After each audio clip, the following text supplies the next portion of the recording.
नहीं सकता। तो आपका भी यही सवाल है कि आखिर औरत चाहती क्या है। तो सुनिए, एक शख्स को फांसी लगने वाली थी। राजा ने, बादशाह ने कहा कि मैं तुम्हारी जान तो बख्श सकता हूँ, लेकिन शर्त यह है कि तुम मेरे एक सवाल का जवाब दो। सवाल यह है कि आखिर औरत चाहती क्या है।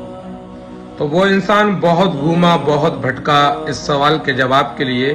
फिर किसी ने कहा कि दूर जंगल में एक चुड़ैल रहती है, वो तुम्हारे इस सवाल का जवाब जरूर बता सकती है। वो आदमी हैरान परेशान उस चुड़ैल के पास पहुंचता है और चुड़ैल से जाकर कहा कि मेरा एक सवाल है, आप बताइए कि आखिर औरत चाहती क्या है।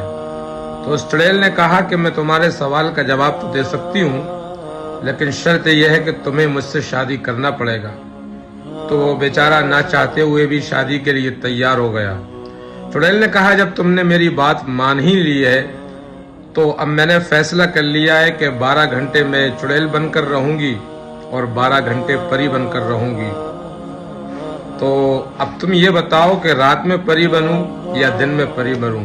तो उस शख्स ने सोचा कि अगर ये रात में चुड़ैल बन गई तो रात निकालना मुश्किल, और दिन में चुड़ैल बन गई तो दिल निकालना मुश्किल। तो उसने कहा कि तुम्हारी मर्जी है, तुम जब चाहो चुड़ैल बनो और जब चाहो परी बन जाओ। ये सुनकर चुड़ैल बहुत खुश हुई और कहा कि जब तुमने मेरी बात मान ही ली है तो मैं हमेशा के लिए परी बनकर रहूंगी। और फिर कहा कि बादशाह की जानिब से पूछे गए सवाल का जवाब भी यही है कि औरत हमेशा अपनी मर्जी करना चाहती है। अगर औरत को अपनी मर्जी करने दोगे तो वो हमेशा परी बनकर रहेगी, और मर्जी नहीं करने दोगे तो वो चुड़ैल बन जाएगी। अब बाकी की जिंदगी का फैसला आपके हाथ में है।